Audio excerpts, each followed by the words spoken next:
शराब की बिक्री तो शुरू कर दी गई है, लेकिन बाकी कारोबार बंद हैं। ऐसे में सवाल उठा है कि शराब की बिक्री सरकारों के लिए इतनी जरूरी क्यों है।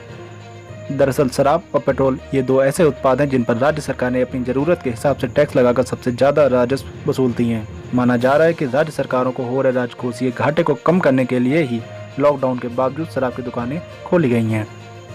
जिन राज्यों में शराब बिकती है वहां सरकार के कुल राजस्व का 15 से 25% हिस्सा शराब से ही आता है। यही वजह है कि लॉकडाउन के बावजूद राज्य सरकारों ने शराब बेचने में जल्दबाजी दिखाई है।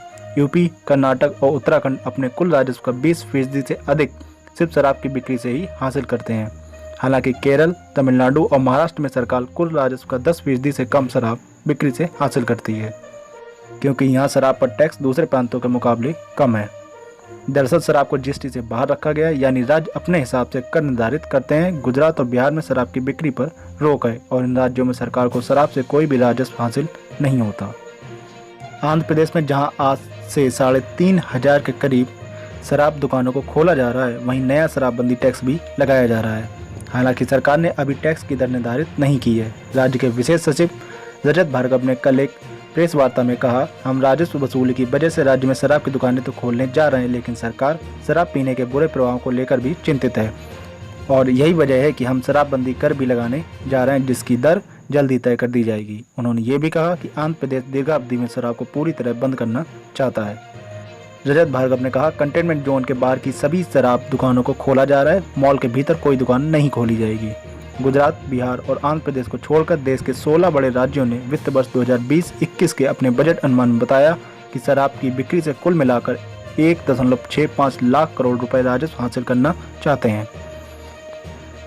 शराब बिक्री से अधिक राजस्व हासिल करने के उद्देश्य से हाल ही में राजस्थान ने कर बढ़ा दिया था। भारत में बनने वाली 900 रुपए से कम कीमत की विदेशी शराब पर कर 25% से बढ़ाकर 35% कर दिया गया था। वहीं 900 रुपए से अधिक कीमती वाली बोतल पर कर 35% से बढ़ाकर 45% कर दिया गया था। यही नहीं, राजस्थान में बियर पर टैक्स भी 35% से बढ़ाकर 45% कर दिया गया था। यानी कि यदि कोई 100 रुपए की बियर खरीदता है तो वह 45 रुपए इस पर सरकार को कर देता है।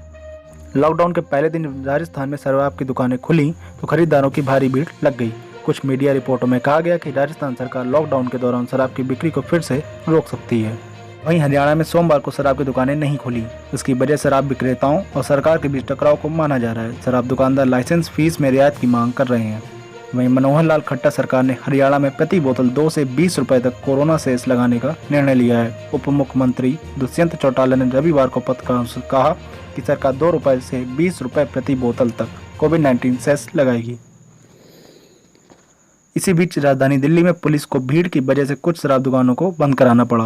राजधानी में 24 मार्च के बाद से पहली बार शराब की दुकानें खुली तो ग्राहकों की भीड़ उमड़ पड़ी। शराब की दुकानें खुलने से जहां पीने वालों ने राहत की सांस ली है, वहीं दूसरे कारोबार करने वाले लोगों का कहना है कि जब शराब की दुकानें खुल सकती हैं तो उनके कारोबार क्यों नहीं खुल सकते। कमेंट बॉक्स में जाकर कमेंट करके हमें जरूर बताएं कि सरकार द्वारा शराब की दुकानें खोले जाना सही है या गलत। तो हर खबर से अपडेट रहने के लिए बने रहिए हमारे साथ और देखते रहिए गरमा गरम न्यूज़।